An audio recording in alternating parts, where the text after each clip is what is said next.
265 जनाको लागि यो नेपाल विद्युत प्राधिकरणले मिति 2082 साल 9 महिना 18 गते यो भ्याकेन्सी खुलाएको छ र तपाई पनि यस भ्याकेन्सीमा फारम भर्न चाहनुहुन्छ, तपाईले +2 पास गर्नुभएको छ भने तपाईले यो भिडियोलाई लास्टसम्म हेर्नु होला स्किप नगरिकन। यो भिडियोमा चाहिँ हामी पहिला कुरा गरौँ +2 क्लियर गरेकोले कुन कुन पदमा यो फारम भर्न मिल्छ भन्ने कुरा हामीले यहाँ हेरौँ। पहिलो चाहिँ यहाँ चाहिँ +2 विषय पास गर्नेहरूले चाहिँ तपाईले मिटर रिडिङ एउटा भनेको तपाईको घरमा मिटर रिडिङ गर्न आउनुहुन्छ नि, त्यस्तै काम तपाईले गर्न सक्नुहुन्छ। यहाँ चाहिँ एउटा मिटर रिडिङको सुपरभाइजर सहायक स्तरको पदमा चाहिँ तपाईले +2 पास गर्नुभएको छ भने तपाईले फारम भर्न सक्नुहुन्छ। र यो कुन कुन प्रदेशमा कति भ्याकेन्सी खुलाएको छ त्यो पनि हेरौँ। यहाँ चाहिँ कोशी प्रदेशको लागि चाहिँ 12 जनाको लागि यो भ्याकेन्सी खुलाएको छ। अब खुल्लामा 6 जना, महिलामा 2 जना, आदिवासी जनजातिमा 2 जना, मधेसीमा 2 जना र यस्तै गरेर यो मधेस प्रदेशको लागि चाहिँ 8 जनाको भ्याकेन्सी खुलाएको छ। खुल्लामा 4 जना, महिलामा 1 जना र आदिवासी जनजातिमा 1 जना र मधेसीमा 1 जना र अपाङ्गमा 1 जना र अर्को रहेको छ गण्डकी प्रदेशको लागि चाहिँ 3 जना खुलाएको छ र खुल्लामा 2 जना र आदिवासी जनजातिमा 1 जना गरेर 3 जनाको खुलाएको छ। र अर्को भनेको लुम्बिनी प्रदेशको लागि चाहिँ 15 जनाको भ्याकेन्सी खुलाएको छ, धेरै है यो 15 जना र खुल्लामा 9 जना र महिलामा 2 जना र आदिवासी जनजातिमा 2 जना र मधेसीमा 1 जना र दलितमा 1 जना गरेर 15 जनाको भ्याकेन्सी खुलाएको छ। अर्को रहेको छ सुदूरपश्चिम अञ्चलको लागि चाहिँ सुदूरपश्चिमको लागि चाहिँ 3 जना खुलाएको छ र खुल्लामा 2 जना र आदिवासी जनजातिमा 2 जना खुलाएको छ, 1 जना खुलाएको छ आदिवासी जनजातिमा। र अर्को हेरौँ, अर्को चाहिँ यहाँ पद लेखा रहेको छ र तह भनेको 5औं तह रहेको छ र सेवा प्रशासन रहेको छ र यहाँ समूह भनेको लेखा र उपसमूह लेखा। र यसमा चाहिँ कुन कुन प्रदेशमा कति भ्याकेन्सी खुलाएको छ भन्ने हेरौँ है। र यसमा कोशी प्रदेशको लागि चाहिँ तपाईले 8 जनाको भ्याकेन्सी खुलाएको छ र खुल्लामा 5 जना, महिलामा 1 जना, मधेसीमा 1 जना र पिछडिएको क्षेत्रको लागि 1 जना गरेर यहाँ 8 जनाको भ्याकेन्सी खुलाएको छ। र अर्को भनेको मधेस प्रदेशको लागि 15 जना र खुल्लामा 8 जना र महिलामा 3 जना र आदिवासी जनजातिमा 2 जना र मधेसीमा 1 जना र यो दलितमा 1 जना गरेर 15 जनाको भ्याकेन्सी खुलाएको छ। अर्को भनेको गण्डकी प्रदेशको लागि 8 जनाको भ्याकेन्सी खुलाएको छ र यसमा खुल्लामा 5 जना, महिलामा 1 जना र आदिवासी जनजातिमा 1 जना र मधेसीमा 1 जना गरेर यो 8 जनाको भ्याकेन्सी खुलाएको छ। र लुम्बिनी प्रदेशमा चाहिँ 9 जनाको लागि भ्याकेन्सी खुलाएको छ र यसमा खुल्लामा 5 जना र महिलामा 2 जना र आदिवासी जनजातिमा 1 जना र दलितमा 1 जना गरेर यो 9 जनाको भ्याकेन्सी खुलाएको छ। र कर्णाली प्रदेशको लागि चाहिँ 3 जनाको लागि भ्याकेन्सी खुलाएको छ, खुल्लामा 1 जना र मधेसीमा 1 जना र अर्को दलितको लागि 1 जना गरेर यो 3 जनाको भ्याकेन्सी खुलाएको छ। र सुदूरपश्चिम प्रदेशको लागि चाहिँ 8 जनाको यो भ्याकेन्सी खुलाएको छ र खुल्लामा 9 जना, आदिवासी जनजातिमा 1 जना र मधेसीमा 1 जना र पिछडिएको क्षेत्रको लागि 1 जना गरेर यो 8 जनाको भ्याकेन्सी खुलाएको छ। यसको लागि शैक्षिक योग्यता भनेको तपाईले वाणिज्य शास्त्रमा वाणिज्य वा व्यापार प्रशासन लिई प्रमाणपत्र वा +2 पास गरेको हुनुपर्नेछ। र अर्को भनेको तपाईले यो मिटर रिडिङको लागि पनि तपाईले प्रमाणपत्र तह वा +2 उटिनु गरेको हुनुपर्नेछ। र यसको अरु भ्याकेन्सीहरू हेरौँ भने तपाईले सुपरभाइजर पदको लागि चाहिँ यो लुम्बिनी प्रदेशको लागि 5 जना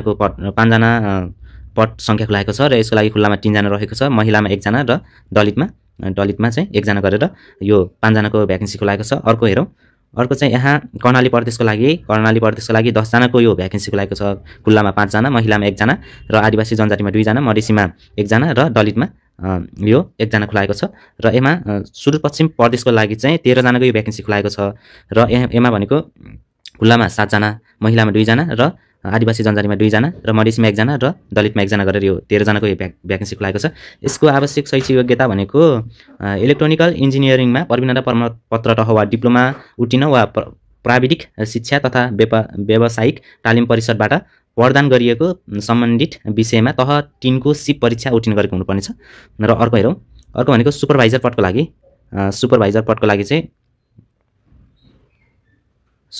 लागि चाहिँ यो नि तह 5 कै हो है। र यसमा कर्णाली प्रदेशको लागि चाहिँ 3 जना खुलाएको छ, खुल्लामा 1 जना, आदिवासी जनजातिमा 1 जना र मधेसीमा 1 जना गरेर 3 जनाको लागि यो खुलाएको छ। अर्को सुदूरपश्चिम प्रदेशको लागि चाहिँ 4 जना खुलाएको छ र खुल्लामा 3 जना, अर्को अनि दलितमा 1 जना खुलाएको छ। र यसको लागि शैक्षिक योग्यता भनेको मेडिकल इन्जिनियरिङमा प्रमाणपत्र तह वा डिप्लोमा उटिन वा प्राविधिक शिक्षा तथा व्यावसायिक तालिम परिषदबाट प्रदान गरिएको सम्बन्धित विषयमा तह 3 को सिप परीक्षा उटिन गरेको हुनुपर्नेछ। र अर्को भनेको तपाईले यहाँ सुपरभाइजर पदको लागि चाहिँ कोशी प्रदेशको लागि 2 जना खुलाएको छ कोशी प्रदेशको लागि 2 जना खुलाएको छ र गण्डकी प्रदेशको लागि पनि 2 जना खुलाएको छ र लुम्बिनी प्रदेशको लागि पनि 2 जनाको यो भ्याकेन्सी खुलाएको छ। यसको लागि शैक्षिक योग्यता यहाँ हेर्न सक्नुहुन्छ। तपाईले यदि यसमा फारम भर्न चाहनुहुन्छ भने यहाँ सिभिल इन्जिनियरिङ प्रवीणता प्रमाणपत्र अथवा उत्तीर्ण डिप्लोमा उत्तीर्ण वा प्राविधिक शिक्षा तथा व्यावसायिक तालिम परिषदबाट प्रदान गरिएको सम्बन्धित विषयमा तह 3 को सी परीक्षा उत्तीर्ण गरेको हुनुपर्नेछ र अरु पदहरु पनि हेरौँ है। हामी तह 5 देखि हेर्दै गइरहेको छौं र तह 5 मा चाहिँ तपाईले कुन कुन पदको फारम भर्ने भनेर तपाईले जानकारी पाइसक्नु भयो र अर्को भनेको माथि भनेको यो तह 7 तह 6 र तह 8 र तह 9 तह 8 र तह 10 को यहाँ भ्याकेन्सी हेरौँ है। यहाँ चाहिँ हामी सरसटी हेर्न गइरहेको छ यसको लागि र तह 10 को लागि चाहिँ सह निर्देशक र तह 8 को लागि चाहिँ सह निर्देशक यो चाहिँ सहनिर्देशक र सहायक निर्देशक रहेको छ र यो चाहिँ प्रशासनतिर रहेको छ लेखापालहरु र यसको लागि सह प्रबन्धक रहेको छ। अर्को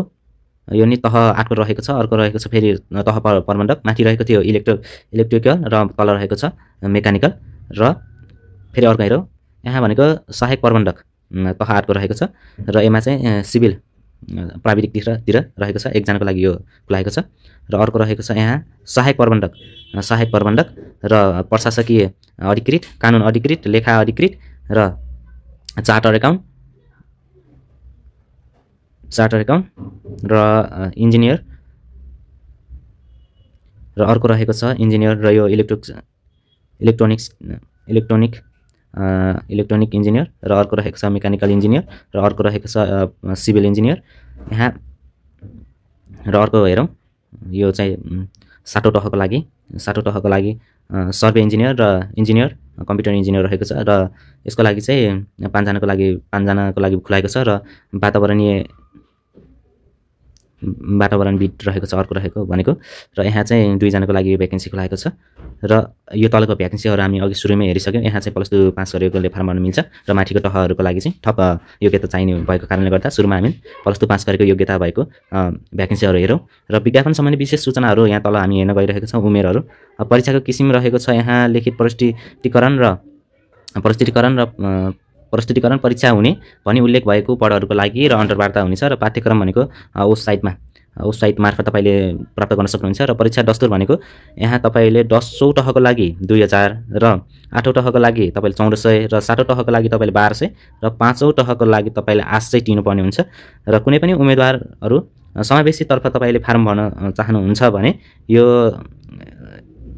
10औं तहको लागि 700 र 7औं तहको लागि 400 र 5औं तहको लागि 300 तपाईले थप दरखास्त फारम भर्नुपर्ने हुन्छ, रकम तिर्नुपर्ने हुन्छ र उमेर भनेको तपाईले अधिकृत स्तर र तह 8 को लागि 21 वर्ष पुरा भई तपाई 40 वर्ष ननाएको हुनुपर्ने र तह 7 को लागि चाहिँ 21 वर्ष पुरा भई तपाई 35 वर्ष ननाएको हुनुपर्ने र तह 5 को लागि तपाई 18 वर्ष पुरा भई 35 वर्ष ननाएको हुनुपर्ने र महिला र अपाङ्गको हकमा 40 वर्षसम्म तपाईले फारम भर्न मिल्छ र यसै कार्यालयमा तपाई कर्मचारी हुनुहुन्छ भने तपाईको उमेर हद लाग्ने छैन। र अर्को भनेको यहाँ विभिन्न जानकारीहरु रहेका छन् र यसमा थप जानकारी भनेको तपाईले यस सरसर्ती पढ्न जान सक्नुहुन्छ। म तपाईले यसरी सरसर्ती माथिदेखि तलसम्म देखाइदिनेछु। तपाईले स्क्रिन पज गरेर वा अन्य कुनै वेबसाइटमा गएर तपाईले यसलाई भ्याकेन्सीको तल यसमा थप जानकारीहरु तपाईले पढ्न सक्नुहुनेछ। यसमा भनेको यस्तै विभिन्न जानकारीहरु दिएका छन् र यो जानकारीहरु तपाईले स्क्रिनलाई पज गरेर वा अन्य कुनै फर्मेटहरुबाट तपाईले पढ्न सक्नुहुन्छ। यसमा महत्त्वपूर्ण जानकारी भनेको अब अपलोड गर्नुपर्ने कागजातहरु भनेको तपाईले पासपोर्ट साइजको हालसालै खिचिएको पासपोर्ट साइजको फोटो र दरखास्त नागरिकताको प्रमाणपत्र तपाईले जेपीजी फर्मेटमा तपाईले समावेशी तर्फको अब भर्नुहुन्छ भने तपाईले त्यसको लागि कागज चाहियो र शैक्षिक योग्यताको प्रमाणपत्र चाहियो र तालिम अनुभव भएको र चारित्रिक प्रमाणपत्र विदेशी शिक्षण संस्थामाबाट तपाईले प्रमाणपत्र ल्याउनु भएको छ भने त्यसको समकक्षता तथा अधिकृत तहको चार्टर एकाउन्टको engineer electronic mechanical civil survey computer आदि जस्ता पदको लागि सम्बन्धित वेबसाइट परिसरमा दर्ता भएको प्रमाणपत्र तपाईले ल्याउनु पर्नेछ र सबैलाई चाहिँ तपाईले पीडीएफ फर्मेटमा तपाईले पेश गर्नुपर्ने हुन्छ र यसमा अनलाइन दरखास्त फारम सम्बन्धी कुनै पनि समस्या भएमा तपाईले निम्न नम्बरमा तपाईले WhatsApp, भाइबर र तपाई मार्फत जानकारी ल्याउन सक्नुहुन्छ र थप जानकारीको लागि तपाईले यो कन्ट्याक्ट नम्बरमा तपाईले सम्पर्क गर्न पनि सक्नुहुन्छ र उम्मेदवारले आवेदन गर्दा आफ्नो मोबाइल नम्बर र इमेल ठेगाना अध्याविक गर्नुपर्नेछ र उम्मेदवारहरूले दरखास्त आवेदन फारम स्वीकृत अस्वीकृत सम्बन्धी विवरण आवेदकको मोबाइल इमेल मार्फत जानकारी गराइने हुँदा गलत मोबाइल नम्बर र इमेल ठेगाना चाहिँ तपाईँले दिनु हुँदैन, यहाँ दिएको छ यसको बारेमा। र यस विज्ञापन सम्बन्धी पटपूर्ति सम्बन्धी सम्पूर्ण सूचनाहरू अब उपरान्त प्राविधिकको वेबसाइटमा, तपाईँ यस वेबसाइटमा गएर तपाईँले उपलब्ध गराउन हेर्न सक्नुहुन्छ, उपलब्ध छ त्यस वेबसाइटमा। र यसमा भनेको तपाईँले अरू थप जानकारीको लागि तपाईँले कल गर्न सक्नुहुन्छ। र यसको लागि तपाईँले फारम भर्नुहुन्छ भने तपाईँलाई फारम भर्दाखेरि कुनै पनि समस्या आउँछ भने त्यसको बारेमा पनि हामीले संस्थाको लागि, तपाईँको संस्थाको लागि हामीले फारम पनि भरिदिने वा त्यसको लागि संस्थाको लागि भिडियो ल्याउनेछौँ। र यसमा थप तपाईँलाई जिज्ञासा जानकारी पाउन छ भने तपाईँले हामी मार्फत तपाईँले कमेन्ट गर्न सक्नुहुन्छ र हामी तपाईँलाई कमेन्टको रिप्लाई वा भिडियोबाट रिप्लाई पनि दिनेछौँ। र यस च्यानलमा प्रत्येक दिन यस्तै भ्याकेन्सीको भिडियो आउने गर्छन्। यदि तपाईँ च्यानलमा नयाँ हुनुहुन्छ भने तपाईँले च्यानललाई सब्सक्राइब गर्न भने नबिर्सिनु होला। हस्त धन्यवाद। आजको भिडियो कस्तो लाग्यो प्रतिक्रिया दिनु भने नबिर्सिनु होला।